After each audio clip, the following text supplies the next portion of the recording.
We are so appreciative of you coming on Tell's Winter Olio and telling a story on December 10th.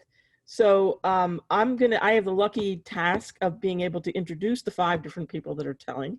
And although I know you, I have never introduced you. And I thought, I bet there are lots of stories that Kristin could tell me about herself that would be of interest. So tell me, when you go back, what's your favorite thing to do in terms of storytelling? I generally gravitate towards folklore, particularly reimaginings of folklore. Finding new ways to tell these old tales, and keeping them relevant and interesting to modern audiences. Can you tell us a little bit about what kind of story you're going to tell on the 10th? Sure. This one I'm actually centering around a personal story.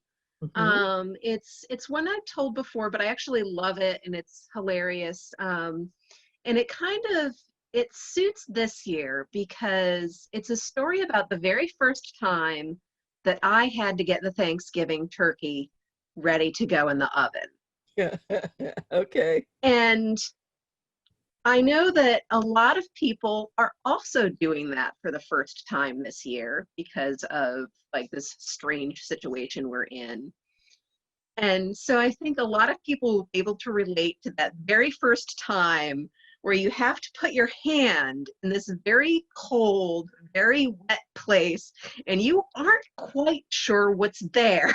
Yeah, that's right. That's right.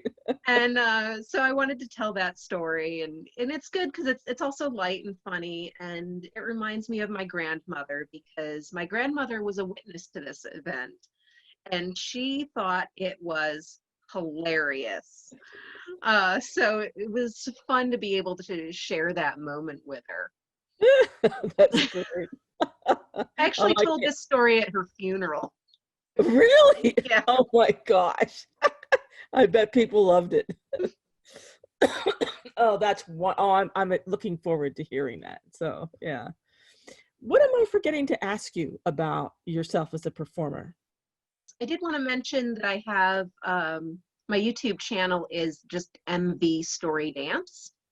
If people want to check it out, they can watch the Summer of Stories episodes. I'll also be slowly posting new stories, and then next summer I'm already planning on a season 2 of Summer of Stories. I've been in the arts like forever, and I'm an old lady. And I love to watch people grow into their art form and their field. But the people that I enjoy the most are always those that keep continuing to try new things and grow and stretch the boundaries. They don't say, okay, I've got it. Now I can make my living. I'll just like keep trading on this.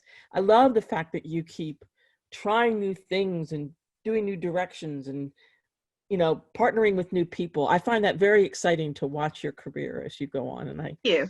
hope that continues. Kristin, thank you so much for giving us your time today and also for performing on the 10th. And I'm looking so forward to hearing about you making Thanksgiving turkeys.